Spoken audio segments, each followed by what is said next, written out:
Hey guys, just thought I'd make a quick video and share an interesting clip that I found from someone I thought I'd never agree with. This is a clip of Waleed Aly pretty much saying, the politician's job is not to follow health advice.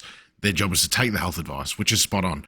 Now, for the record, I can't stand this fucking snake. He's the most two-faced, slimiest cunt in media, but credit where credit is due. So I'll play the clip and we'll see what he says. It doesn't mean this plan is a good plan, but he has a point on that question.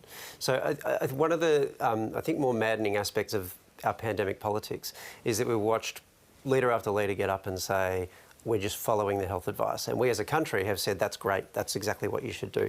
But actually, that's not the job of a politician. The politician's job is not to follow health advice. Their job is to take health advice, consider it, place it in its proper context with a whole suite of other imperatives that are non-health imperatives as well as health imperatives, and then come to a decision. I mean, some would say you look after the health, the rest will flow. Like the economy will only work if we get it right on the health front. Yeah, and that's true to an extent. But let me paint another ridiculous scenario. You could have 0 deaths and 0 hospitalisations by a permanent lockdown. No one thinks that's a good idea. Indeed. Now, there is a health argument for that, but it becomes a bad idea because you consider other factors, right? So I guess the thing is, the health advice is not policy advice. What health advisors should be doing, and do, is say, here are the outcomes if you do this. Here's what will happen if you do that, we think. This is the best advice we can give. And then it is up to politicians to decide what consequences they are prepared to live with on behalf of the people. There is no health advice that can give you an answer on what an acceptable level of death, or particularly death, an acceptable level of death is. That's not a health advice question. That's a political and ethical question. Yeah. What the leader has to do is take the advice very seriously that says our hospitals will be overrun. Okay. Is that or is that not an acceptable outcome? And here's what we're going to do about it. And then we make a decision. So that principle, I think he's right on. Yeah. The plan itself, whether that's the right plan, that's a different thing because we need to know what the consequences are. And this is... So there you go. There's a clip. Like I said, I don't usually agree with this guy, but there's a first for everything. What he says here is actually spot on. Exactly what needs to be said, exactly what needs to get out there, and exactly what these politicians need to start following. He first brings up leaders just saying we're following the health advice, and we've heard this time and time again from that fucking lunatic Daniel Andrews. Every time he makes a decision, every time he opens his fucking mouth, it always seems to be, oh, but the health experts, we're following the best advice, blah, blah, blah, which is completely wrong because he's the politician that people elected, not the health experts. He's supposed to take all the data in and make a decision, not just, oh, these people are telling me what to do, so I'm just going to follow what they say. That's not right. And I have plenty of questions about that. Like, who the fuck are these health experts?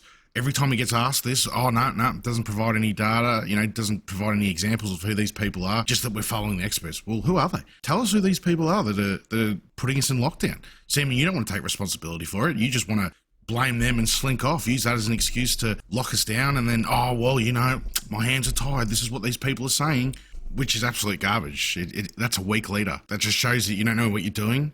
You've got no fucking idea what you're doing and you shouldn't be in power. It's as simple as that. Anyone who's using this as, oh, we're just following the health advice. Well, I'm sorry, but you just can't keep using this excuse and expecting people just to follow.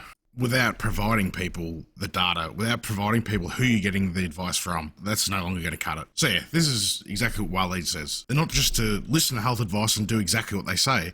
They're then to sit down with business leaders, sit down with education leaders, religious leaders, the community in general, psychologists, to see what's going on and how this is going to impact people. Because let me tell you right now that these lockdowns are fucking decimating people's mental health, kids, adults, teenagers, everyone.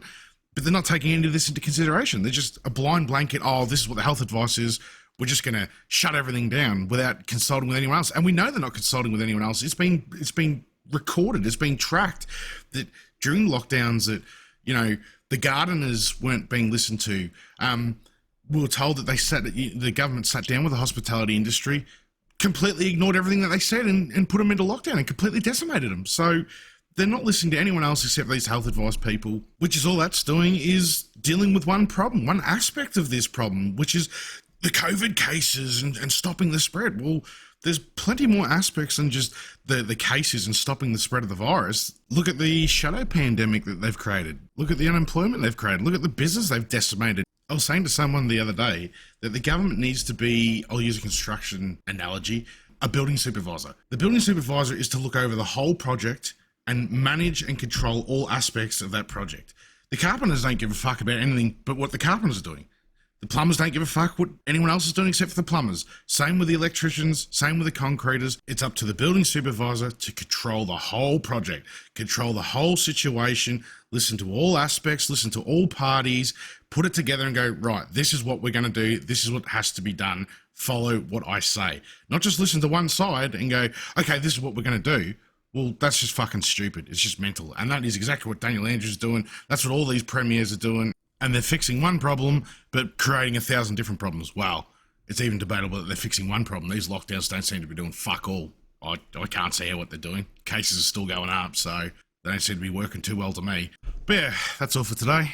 I applaud Waleed for speaking up and bringing in a new perspective that needs to be looked at, needs to be taken on board by these premiers and the government in general. Yeah, thanks again for watching and listening, and if you like what I'm doing, subscribe, like the video, share it around, join the Facebook page I've got going, join the Instagram, put plenty of memes, plenty of little news clippets and opinions up on there as well. So yeah, come jump on board and hopefully we can get this stuff out there and change a few people's minds, make them wake up for the election next year. You know, these elections are going to be coming in quick. We got the federal in, you know, anywhere from March to May, and then the important one for Victoria in November next year. So we got to get this fucking idiot Andrews out, that's for sure. Yeah, thanks again. Cheers, guys.